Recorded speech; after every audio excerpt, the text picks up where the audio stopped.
성도 여러분 안녕하십니까? 수요일입니다. 오늘 투표일이었는데 임시 공휴일로 있지만 그러나 수요일이기에 함께 하나님의 말씀을 가지고 은혜를 나누는 시간 되시기를 소망합니다.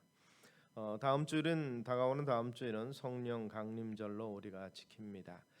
이 점에 우리가 한번 생각해 볼 것은 초대교회, 즉 성령 강림을 통해서 나타난 초대교회의 특성의 모습을 보면서 오늘 우리에게도 동일한 은혜와 표적이 또 기사가 나타나는 생명력 있는 교회와 신앙생활 되기를 소망합니다. 그래서 초대교회에 나타난 그러한 특징들을 보면서 또 기도의 특징을 보면서 같이 은혜를 나누고자 합니다.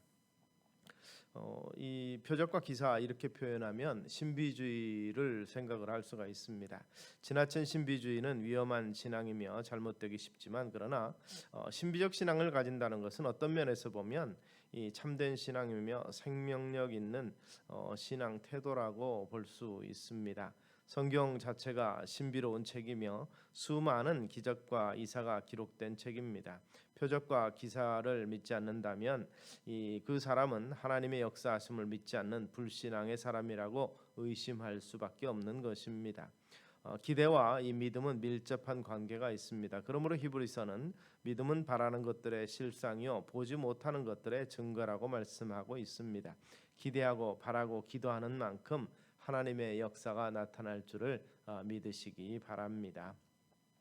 이 아놀드 토인비는 그런 얘기를 했습니다. 오늘 우리가 사는 이 세상이 근본적으로 필요로 하는 것은 초자연적인 것을 믿기 시작하는 것이다. 만일 기적을 믿기 시작한다면 그것은 창조주가 기계화된 문명에 앞서가는 데서 오는 것이 아니라 아프리카나 아시아 사람 같이 뒤로 물러가는 데 생기는 것이며 큰 힘을 자랑하는 거만한 물질주의의 희생물이 되지 않는 사람들에게 나타나는 것이다. 결국 이것은 기계화라든지 이 도시와 산업화 이렇게 되면서 결국 자연의 신비와 하나님의 신비로우신 역사하심을 믿지 못하는 과학 만능주의가 가져온 이 불신앙의 세대를 나름대로 비판한 것이라고 볼 수 있습니다.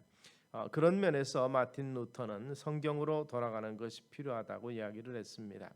오늘날 우리가 이런 것을 볼 때 성경으로 돌아가는 것은 어떤 면에서 보면 초대교회 신앙의 모습을 다시 한번 되찾는 것이고 초대교회 성령 강림의 역사를 생각해 보면서 성령 운동으로 돌아가야 한다는 것이기도 합니다. 이것이 곧 교회가 사는 길이며 교회의 사명을 감당하는 길인 줄로 믿는 것입니다. 초대교회로 돌아가고 성령운동으로 돌아가면 초대교회 같은 은혜로운 기적들이 일어나며 표적과 기사가 거룩한 주의 백성들을 통해서 예수 그리스도의 이름으로 일어나게 될 것입니다. 이 표적이라는 것은 기후와 징조나 예수님의 탄생 때 나타난 별과 같이 징조라는 것 뜻이고 이것은 사인이라고 표현됩니다. 영어 성경은 기사는 원더라고 표현하는데 놀라운 일, 즉 인간의 지식으로 이해할 수 없는 기적과 같은 것을 표현하고 있습니다. 이러한 일들을 기대하고 믿고 기도해야 참으로 우리의 신앙이 살아있는 신앙이 될 것입니다. 기적은 없고 이사는 없고 하나님의 능력이 역사가 나타나는 것이 없다 한다면 이것이 곧 바로 불신앙일 것입니다. 그러나 지나친 신비주의를 경고한 것처럼 그러나 모든 것이 바로 기사와 이적을 통해서만 해석이 되는 것, 또 해결이 되는 것은 아니라는 것을 우리가 인식을 먼저 하실 수 있게 되기를 바랍니다. 그런 면에서 이 마지막 때 우리가 자칫 잘못하면 신비주의에 빠지거나 종말론에 빠져서 이 여러 가지 판단을 잘 못하는 경우도 있는데 그날과 그때는 아무도 모르나니 하늘의 천사도 아들도 모르고 오직 아버지만 아시느니라. 그러므로 이런 잘못된 신비주의에 빠지지 않는 선에서 우리가 표적과 기사, 성령의 거룩한 역사, 하나님의 움직이는 하나님의 일하심을 우리가 믿고 나아갈 수 있게 되기를 바랍니다. 초대교회 모습을 보면 바로 영적인 표적과 기사가 많이 나타났다고 사도행전은 기록을 하고 있습니다. 영적인 가장 큰 표적과 기사는 거듭나지 못한 영혼이 예수를 믿고 거듭나서 구원받는 것일 것입니다. 이것은 주님께서 인자로서 이 땅에 오신 성육신하신 사건, 그것을 위해서 동정녀 잉태 사건도 중요한 의미가 있고 또 그리고 성령의 강림도 중요한 의미가 있을 것입니다. 그런 면에서 바로 이 성령의 놀라운 역사는 이 땅에 오신 이 제2위이신 예수 그리스도께서 이 땅에 오신 것만큼이나 성령의 강림을 통해서 교회를 세우시고 성도를 지키시며 성도들에게 영적인 사명 감당할 능력 주시는 것임을 생각하고, 또 그 성령의 역사를 통해서 믿음이 우리 속에서 일어나는, 결국 믿음은 은혜로 말미암았다는 결론에 도달할 수 있게 되는 것입니다. 요한복음 1장 13절에는 영접하는 자 곧 그 이름을 믿는 자들에게 하나님의 자녀가 되는 권세를 주셨으니 이는 혈통으로나 육정으로나 사람의 뜻으로 나지 아니하고 오직 하나님께로서 난 자들이니라고 말씀하셨습니다. 영원한 생명이 되신 예수 그리스도를 영접하고 거듭나는 것은 오직 성령의 역사로만 되는 것입니다. 사도행전 5장에 보면 저희가 날마다 성전에 있든지 집에 있든지 예수를 그리스도라 가르치기와 전도하기를 쉬지 아니하니라 하고 했는데, 이로 말미암아서 초대교회 놀라운 부흥의 역사가, 구원을 주시기로 작정된 자가 다 믿었다는 역사가 나타났던 것을 우리는 생각을 해봅니다. 그리고 또한 그 가운데서 치유의 역사가 나타나는 것을 볼 수 있는데, 우리의 영혼만 구원하시는 것이 아니라 이 세상 살아가면서 필요한 우리의 육체로서의 삶의 이 생명을 또한 회복시키고 치유하시고 은혜 주시는 우리 주님이신 것을 볼 수 있습니다. 예수 그리스도는 어제나 오늘이나 영원토록 동일하시니라고 히브리서 13장은 말씀하시는데, 정말 예수님의 공생의 사역 때만 치유하시고 회복하신 것이 아니라 또 구약의 여호와 하나님은 치료하시는 하나님이라고 말씀하신 것으로서 그 시대만 하는 것이 아니라 오늘도 예수 이름으로 기적과 이사와 치유와 회복이 일어나는 줄로 믿으시기를 바랍니다. 친히 나무에 달려 그 몸으로 우리 죄를 담당하셨으니 이는 우리로 죄에 대하여 죽고 의에 대하여 살게 하려 하심이라. 이 말씀은 우리 죄를 담당해서 십자가에서 피 흘려 돌아가심으로 영혼을 구원하시고, 그 다음에 저가 채찍에 맞음으로 너희가 나음을 입었다는 말씀은 우리의 육체의 질병을 담당하셨다는 것입니다. 이것을 근거로 병마를 물리칠 수 있고 병을 고칠 수가 있습니다. 이사야서 53장의 이 말씀은 병과 질병을 짊어지신 우리 주님에 대해서 언급하고 있는 것입니다. 출애굽기 15장에 보면 너희가 내 말을 순종하고 내 규례를 지키면 내가 애굽 사람에게 내린 질병에 하나도 너희에게 내리지 아니하리니 나는 너희를 치료하는 여호와임이니라고 말씀하셨습니다. 또 시편 기자는 저가 내 모든 죄악을 사하시며 내 모든 병을 고치신다고 선포한 것을 우리는 기억합니다.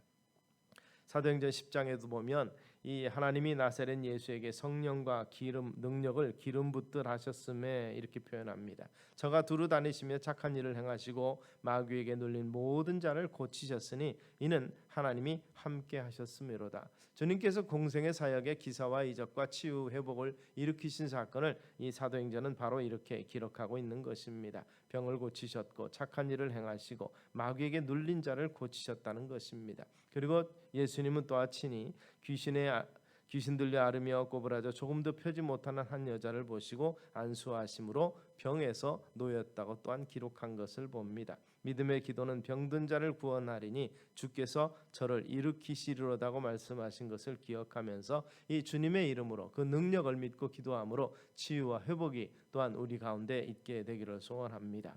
또 이러한 과정 가운데서 하나님께서는 우리에게 풍요를 주신다고 약속하신 것을 생각합니다. 하나님의 계산법은 30배, 60배, 100배의 결실을 맺는 것으로서 열매 맺음을 말씀하고 있는 것을 봅니다. 학개 2장 8절에 보면 은도 내 것이요 금도 내 것이니라 말씀하신 것처럼 바로 이 모든 경제 활동도 하나님이 주장하신다는 것입니다.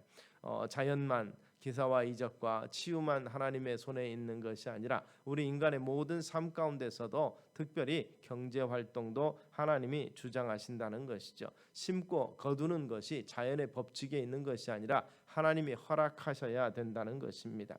우리 주 예수 그리스도의 은혜를 너희가 알거니와 부유하신 자로서 너희를 위하여 가난하게 되심은 그의 가난함을 인하여 너희로 부유하게 하려 하심이니라. 이것은 단순히 영혼이 부요만이 아니라 이 땅을 살아가면서 우리가 사명 감당하면서 주님 오심을 기다리는 중에 우리에게 필요한 모든 생활에 필요한 것들, 또 교회가 유지되는 것들, 그리고 하나님의 뜻을 이루기 위해서 나라 건설을 위해서 필요한 모든 경제 활동에도 풍성한 은혜를 주심으로 풍족해 하여 주신다는 것을 우리가 기억하실 수 있게 되길 바랍니다. 축복하심으로 축사하심으로 5천 명을 먹이고 12광주리가 남았던 그러한 역사와 같이 100배와 30배와 60배의 결실이 우리 가운데 있고 좋은 땅에서 많은 결실이 맺어지는 것처럼 하나님께서 허락하신 것에서 거친 땅에서도 풍작을 거둘 수 있으며 참으로 가뭄 중에도 단비를 내리시는 하나님이심으로 말미암아서 이스라엘이 풍요의 역사를 누렸던 것을 다시 한번 기억하시기를 바랍니다. 자기 아들을 아끼지 아니하시고 우리 모든 사람을 내어주시니가 모든 사람에게 아들을 내어주시니가 어찌 그 아들과 함께 모든 것을 우리에게 은사로 주지 아니하시겠느냐 말씀하셨던 것을 생각하면서 독생자까지 우리 위해서 주신 그분께서 이 모든 것을 더하여 주시 않겠는가 의심하지 않는 우리 성도님들 다 되시기를 소원합니다. 이러한 표적과 기사가 나타나는 모습은 초대교회의 모습이었고 초대교회의 모습은 우리에게 보여지는 것은 기도에 힘쓰는 공동체였다는 것입니다. 어거스틴은 그렇게 이야기를 했습니다. 기도할 때는 모든 것이 하나님께 달려 있는 것처럼 기도하고 일할 때는 모든 것이 우리에게 달려 있는 것처럼 하라 이렇게 얘기를 했습니다. 간절히 일하면서 열심히 수고하고 노력하는 자에게 하나님께서 채워 주신다는 것이죠. 이러한 면에서 볼 때 초대교회의 기도 내용을 보면 이 천지를 지으신 불가능이 없으신 그 하나님 앞에 간절히 소망하며 기도했고 하나님의 뜻을 성취하기 위해서 기도했습니다.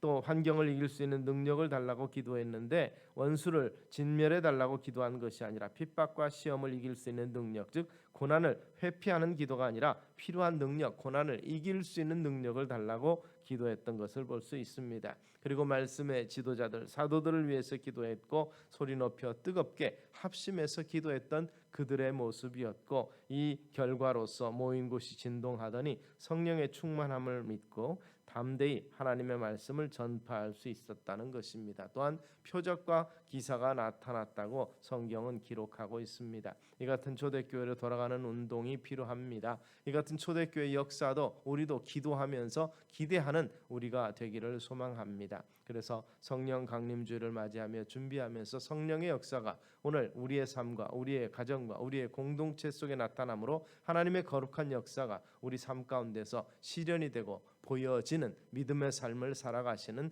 우리가 되기를 주의 이름으로 축원합니다. 기도하겠습니다. 살아계신 아버지 하나님, 오늘을 살아가면서도 어제나 오늘이라 동일하신 우리 주님의 이름으로 표적과 기사가 있으며 생명운동이 있는 우리의 교회가 되게 하시고 우리의 믿음의 삶이 되도록 은혜를 더하여 주시옵소서. 기도하기를 힘쓰게 하시고 생명 구령을 위해서 열심을 내는 자들 되게 하시되 이를 위해서 주께서 능력으로 부어 주시옵소서. 예수님 이름으로 기도드리옵나이다. 아멘.